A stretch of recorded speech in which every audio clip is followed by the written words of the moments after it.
그는 지략에 뛰어나고 용기 있는 아들이죠. 그런데 이 압살롬 마음에 이기적인 욕망이 불타오르고 있었습니다.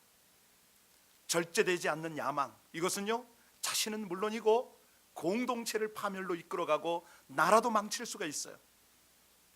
이 압살롬이 아버지의 왕좌를 뺏으려는 그 앙심을, 야심을 품고 4년 동안 몰래 군대를 훈련시켰습니다. 이 아버지 다윗을 향한 민심을 이간질시킵니다. 그리고 자기의 때에, 자기가 생각한 그 때에 반란을 일으켜서 아버지를 예루살렘 성에서부터 쫓아내고 왕좌에 오릅니다. 여러분, 자 이쯤 되면 아버지를 죽이고자 했어요. 부자지간에 군대가 목숨을 걸고 아주 치열한 전쟁을 했습니다.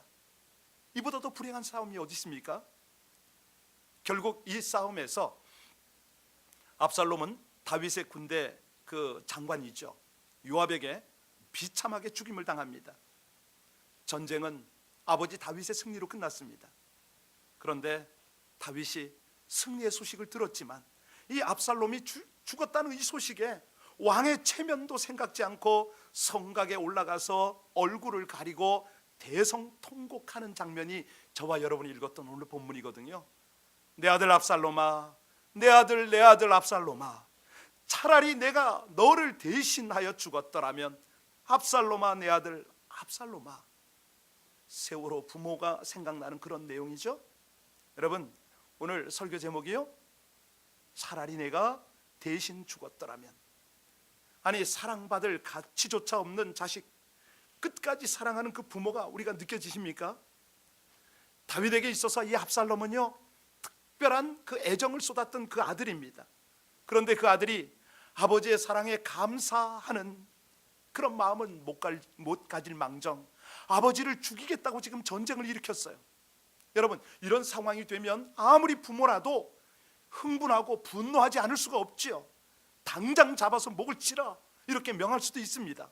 그런데 다윗은 전쟁터로 나가는 요압과 아비새에게, 그 이때 장군에게 뭐라고 말합니까? 성경 가지신 분들은 이 사무엘하 18장 5절 한번 읽어보시기 바랍니다. 5절 같이 읽겠습니다. 시작. 왕이 요압과 나를 위하여 젊은 압살롬을 너그러이 대우하라 하니, 왕이 압살롬을 위하여 모든 군대 지휘관에게 명령할 때 백성들이 다 들으니라. 여러분, 이 말할 때 백성들이 다 들었답니다. 어떻게 보면 왕의 리더십은 물론이고 가당치도 않는 그런 말을 하고 있어요. 내란을 일으킨 주범을 너그럽게 대해주라. 이 다윗의 말은 앞뒤가 맞지 않습니다. 전쟁이 진행되는 동안에도 다윗은 혹시 압살롬에게 무슨 일이 있을까 노심초사합니다. 그래서 다윗은 성문 앞에서 아들의 무사키한 소식을 애타게 기다리는 내용이 그 내용입니다. 여러분, 이 반역한 아들, 이미 용서하는 마음으로 아들을 기다리는 것, 이것이 누구의 마음이라고요? 여러분 부모님의 마음 아닙니까? 그래서 구약에서는 하나님이 말씀합니다. 이 부모의 마음을 헤아리려는 것이죠. 그리고 부모를 공경하지 않는 자는 출애굽기 21장에 어떻게 하라고요? 부모를 저주하거나 부모를 욕되게 하면, 우리 청년들만 따라하겠습니다. 돌로 쳐 죽이라 하셨습니다. 하나님의 말씀입니다. 하나님의 말씀입니다. 부모의 권위와 사랑에 도전하는 것은 곧 하나님의 권위에 도전하는 것이기 때문에 하나님은 아주 엄하게 말씀하십니다. 어느 아들이요 어머니를 버렸습니다. 어머니는 보따리 하나를 남긴 채 양로원에서 세상을 떠났어요. 그런데 그 보따리 안에 봉투가 들어 있었습니다. 그 봉투 안에는 500만 원과 종이 한 장이 들어 있었어요. 종이에 뭐라고 기록이 됐냐면, 이 돈은 내가 죽고 나면 내 아들에게 주십시오. 자신을 버린 아들을 위해서 자신의 모든 것을 주는 어머니, 자기가 살아있는 동안에는 끝까지 자식의 이름이나 전화번호를 알려주질 않은 것이죠. 끝까지 감싸 안으시고 끝까지 사랑해 주십니다. 자식에게 누가 될까 봐. 여러분, 뭐 그 아들의 이야기가 남의 얘기겠습니까? 바로 저의 얘기고 우리의 이야기도 될 수가 있습니다. 아무런 사랑 받을 가치조차 없는 그런 형편없는 모습까지 품어주시는 그것이 부모님의 사랑, 하나님의 사랑 아닙니까? 오늘 본문을 통해서 하나님은 다윗을 우리의 부모의 대리자로 세워가지고 우리가 깨우치도록 지금 아주 강력하게 도전을 하고 계세요. 자, 자식의 불행을 자기 탓으로 여기는 부모를 한번 보라는 거예요. 이 다윗의 마음을 너희가 읽어라 이렇게 말씀하시는데요, 자식이 아무리 잘못했어도 자식이 잘 되면 부모의 마음은 기쁩니다. 반대로 아무리 자식이 아무리 자식이 못됐어도 불행해지면 자책하고 괴로워하는 것이 부모 마음입니다. 사실 엄격하게 따지면 이 압살롬의 불행은 다윗이 뿌린 씨앗의 그 열매를 거두는 것 분명해요. 아시다시피 다윗이 우리아의 아내 바세바를 범하고 자신의 죄를 은폐하려고 그 우리아를 고의로 살해했지 않습니까? 나단 선지의 책망 앞에서 다윗이 참회함으로 하나님의 용서를 받습니다. 그런데 범죄는 범죄입니다. 하나님의 심판은 면할 수가 없는 것이죠. 사무엘하 12장을 보면 다윗의 집에 칼이 떠나지 아니하리라 하나님 말씀하셨어요. 그리고 집안에 재앙이 일어납니다. 태어난 아들이 죽게 될 것이다 말씀하셨죠. 아마도 다윗은 이 압살롬의 반역이 바로 자신의 죄의 결과다, 이거를 느끼고 깨닫고 양심의 가책을 느꼈을 것이 분명합니다. 그래서 아들이 죽었다는 슬픈 소식 앞에서 다윗은 결국 자신의 죄 때문에 사랑하는 아들이 죽게 되었다, 이 심한 가책을 받은 거예요. 여러분, 어찌 다윗뿐이겠습니까? 뭐 저부터도 그렇습니다. 자식이 잘못되면 스스로 가책을 느낍니다. 내가 기도를 덜 해서, 내가 뭔가 죄를 지어서 그러지는 않을까. 여러분, 자식이 잘못해도 자신의 종아리를 치는 것이 부모 아니겠습니까? 부모님은요, 자식이 잘 되면 그 공로는 자식에게 다 돌려요. 내 자식이 열심히 해서, 내 자식 똑똑해서. 그런데 자식이 잘못되면 그 책임을 부모 자신이 지는 거예요. 여러분, 저도 우리 성도님 중에 그런 거 많이 봐요. 자식이 잘못했는데 그걸 자기가 잘못한 것으로 그렇게 끌어안고 몇십 년을 고통스러워하는 그런 부모가 계세요. 그래서 차라리 내가 대신하여 죽었더라면 내가 대신 그 말을 하는 것이죠. 여러분, 다윗의 관심이 어디 있었다고요? 온통 아들 압살롬에게 있어요. 아무리 아들과 벌이는 전쟁이지만 한 나라의 왕으로서 승리의 소식을 기다리는 것이 마땅한데, 그런데 이 다윗의 관심은 전쟁의 승패에 있는 것이 아니에요. 전쟁터에서 달려온 전령이 하나님께서 왕에 대적하던 모든 원수를 갚았나이다 이렇게 보고했지 않습니까? 이런 상황에서 다윗은 기뻐해야죠. 안심해야죠. 그런데 어떻게 승리를 했느냐 이렇게 물어야 할 그 사람이 32절에 뭐라고 첫 질문을 던졌습니까? 우리 32절 같이 읽겠습니다. 시작. 왕이 구스 사람에게 묻되 젊은 압살롬은 잘 있느냐? 구스 사람이 대답하되 내 주 왕의 원수와 일어나서 왕을 대적하던 자들은 다 그 청년과 같이 되기를. 여기 보면은 전령에게 첫 마디가 압살롬은 무사하냐 이 말입니다. 그리고 죽었다는 소식을 들으니 가슴이 아파서 차마 신하들 앞에서 울 수는 없고 문 위층에 올라가서 통곡했다, 이 내용이 나오죠. 내 아들 압살롬아, 33절 띄워놓으세요. 내 아들 압살롬아, 차라리 내가 대신하여 죽었더라면, 압살롬아 내 아들아 내 아들아. 여러분, 이것이 자녀를 사랑하는 부모 마음 아닙니까? 아무리 미운 짓을 하고 심지어 아버지를 향하여 칼을 겨눈 아들이라도 사랑하는 부모. 여러분, 이것을 어디에다 비교할 수가 있겠습니까? 사실 우리 하나님께서 이사야 선지를 부르면서 당신의 마음을 이사야에게 어떻게 표현한지 아시죠? 이사야서 1장 2절로 6절을 제가 읽어드릴 테니까 하나님께서 우리에게 하시는 음성으로 잘 들으시기 바랍니다. 하늘이여 들으라, 땅이여 귀를 기울이라. 여호와께서 말씀하시기를 내가 자식을 양육하였거늘 그들이 나를 거역하였도다. 소는 그 임자를 알고 나귀는 구유에 주인의 구유를 알건만은 이스라엘은 알지 못하고 나의 백성은 깨닫지 못하는도다. 슬프다.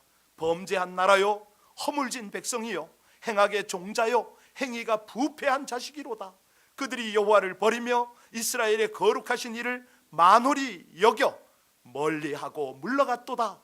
너희가 어찌하여 매를 더 맞으려고 패역을 거듭하느냐.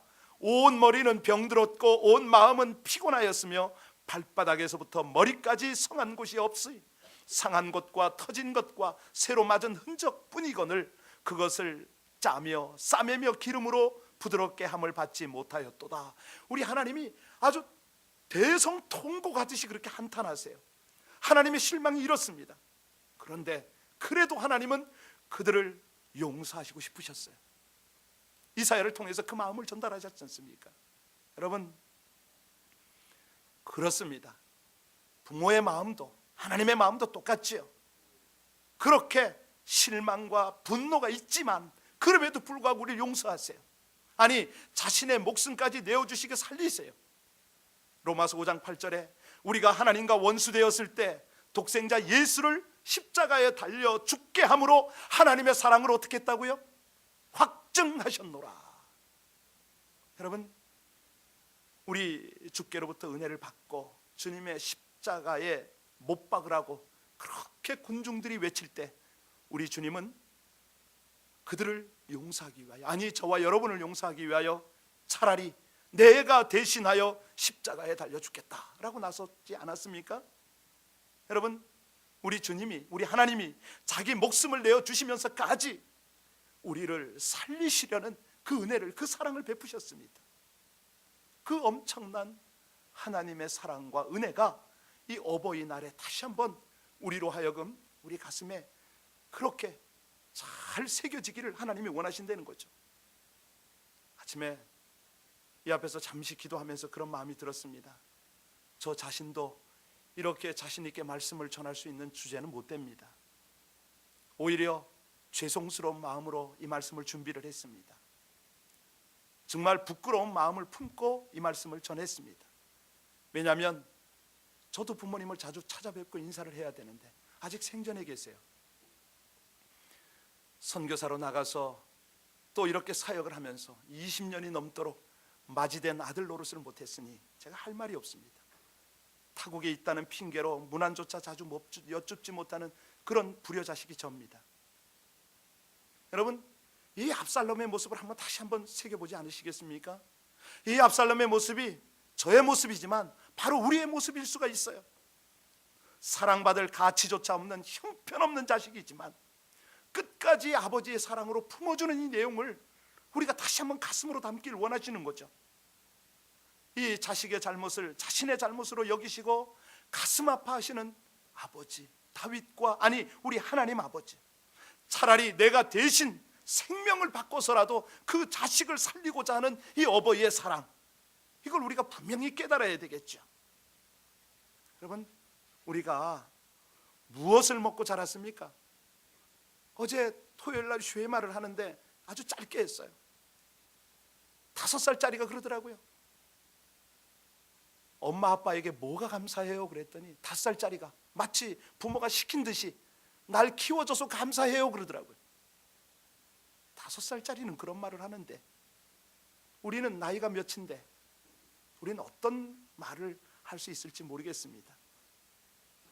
여러분, 내가 얼마나 어버이를 잘 섬겼느냐, 이것은 자식들에게 보여주는 거울 아니겠습니까? 왕대밭에 왕대 나듯이 어버이에게 효성당하는 부모 밑에 효성스러운 자녀들이 있습니다. 왜? 심은 대로 거두는 것이 하나님의 법이니까. 우리들이 살아계신 부모님 잘 섬기고 어르신들 공경하는 모습을 보여줄 때에 우리 자녀들이, 우리 교회 젊은이들이 잘 배우고 또 그대로 실천할 줄로 믿습니다. 홀어머니가요, 혼자 험한 일을 하면서 아들을 대학에 합격시켰습니다. 대학에 들어간 아들은 어머니의 사랑을 기억하면서 열심히 공부해서 대학 내내 1등을 했고 수석으로 졸업했습니다. 졸업식 날 총장은 아들의 목에 금메달을 걸어준 거예요. 금메달을 목에 건 아들은 귀퉁이에 허름한 옷을 입고 있는 한 여인에게 걸어갔습니다. 그리고 자기 목에 금메달을 그 여인 곧 어머니 목에 걸어드리면서 이 금메달을 받을 분은 어머니입니다, 바로 내 어머니입니다라고 말했고, 어머니는 아무 말도 없이 눈물을 뚝뚝 흘렸던 거죠. 이 광경을 지켜보던 모든 사람들의 눈에서 눈물이 흘렀습니다. 이 아들이 누구냐고요? 미국의 윌슨 대통령입니다. 여러분, 누군가 뒷모습이 보이기 시작하면 비로소 사랑이 시작된 것이다, 이런 말이 있죠. 젊어서는요, 사랑하면서도 상대방의 앞모습만 봅니다. 그런데 철이 점점 들면은 그 상대방의 뒷모습이 보이는 거 아세요? 제가 어쩌다가 어머니를 뵈러 갈 때마다 느끼는 것이 있어요. 뵐 때는 참 좋은데 떠날 때 마음이 그렇게 안타깝습니다. 골목길에서 어머니 들어가세요 그러는데도 제가 백밀러로 뒤를 보면 차가 사라질 때까지 손을 흔들고 계세요. 이 어머니의 모습이 언젠가부터 커 보이더라고요. 저렇게 왜소한데, 저렇게 쪼글쪼글 늙으셨는데 어떻게 어머니가 저렇게 커 보이지? 저는요, 목사기 때문에 저희 어머니가 저를 좀 어려워하세요. 참 그 모습을 보면서 참 크시다. 왜? 이제야 제가 철이 들기 시작합니다. 여러분, 우리 아버지 어머니 이름이 세상에서 가장 고귀한 이름인 거 아시죠? 언제나 우리 마음속에 별처럼 살아있는 아름다운 이름입니다. 우리 부모님들의 흰 머리카락은요, 우리를 위한 고생의 여정이죠. 그분들의 갈라진 손과 발, 우리를 위한 영광의 흔적이라고 생각 안 됩니까? 이 부모님이 평생 우리와 함께 하십니다. 더군다나 믿음으로 새벽마다 기도하고 밤마다 기도하는 어머니들은, 그 아버님들은 얼마나 귀합니까? 우리 함께 기도할 때 하나님, 평생에 한 번 주어지는 부모님의 섬김의 기회를 우리가 이처럼 소홀히 하고 있음을 하나님 앞에 회개합니다. 최선을 다하여 주님 섬기는 마음으로 효성 하나님 그 부탁 공경할 수 있는 저희들의 삶이 되게 하여 주옵소서. 우리 함께 하나님 앞에 간절한 마음으로 회개하며 결단하는 기도를 하나님 앞에 올리겠습니다. 하나님, 약속 있는 첫 계명을 우리 가운데 깨달음으로 허락하심을 감사합니다. 아버지 하나님, 그렇습니다. 세상에서 가장 고귀한 이름, 이 아버지 어머니를 우리 마음에 온전히 새깁니다. 하나님, 심은 대로 거두게 하시는 하나님의 법을 깨닫고, 무엇보다 부탁하시고 명령하신 살아계신 부모님을 잘 섬기는 어르신들을 공경하는 그런 삶을 우리에게 부탁하셨는데, 아버지 하나님, 이 기회들을 잃어버리고 후회하는 저희들을 불쌍히 여겨 주옵소서. 우리 주님께서 기뻐하시는 그런 아버지 하나님, 부모를 공경하는 저의 삶이 되기를 간절히 원하오니, 하나님, 이런 삶이 우리 모두에게 있어지게 하여 주시옵소서. 우리 주님 앞에 부끄럽지 않게 하여 주옵시고, 귀한 약속의 첫 계명 잘 지켜서 땅에서 잘 되고 장수하는 그 은혜를 누리게 하여 주시옵소서. 감사와 찬송을 드리며 예수님 이름으로 기도하옵나이다. 아멘.